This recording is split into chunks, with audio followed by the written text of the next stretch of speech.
তো গাইজ বাড়ি এসে মা আমাকে এত বড় সারপ্রাইজ দিয়ে আমি তো ভাবি ভাঙ নাই। তো গাইজ ভিডিও স্কিপ করেন না, তো দেখ।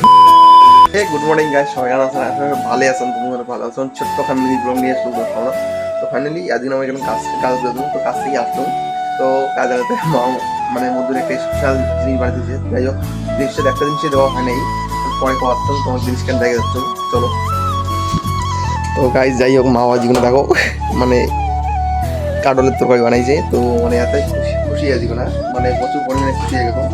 তো ফাইনালি মোট ফেভারিট খাওয়া যায় হোক কাটল চিংড়ি আর কি। তো ফাইনালি কাটলটা আর কি চিংড়িটা দেওয়া হয় নাই, এখানেই ছিল বাকি।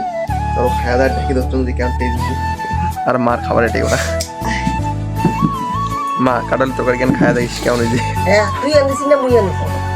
তো কাজ দেখতে পাচ্ছেন ভাত মাখিয়ে যাচ্ছেন, আর মা ওটা খাওয়াচ্ছে। ভাত কেমন হয়েছে? ভাত শুনছেন কেন?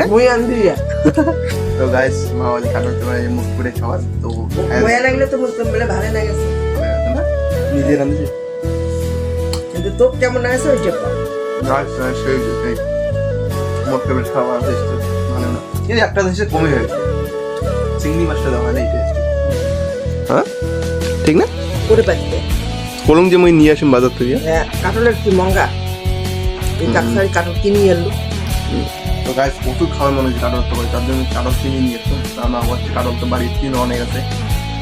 তো গাইস কি কম কত ভিডিওটা পাশে আমার মেলা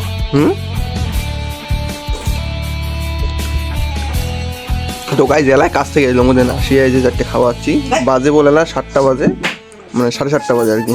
তো ফাইনালি আমার কাছে 6টাতে কাজ করেছি বুঝছেন। তো আজকে খাওয়াচ্ছি। তো মা অনেক সকালে মা ওঠে 4টাতে উঠিয়ে রান্না করে। তো ভাই বলছেন কতটা মানে কষ্ট করে আমার জন্য।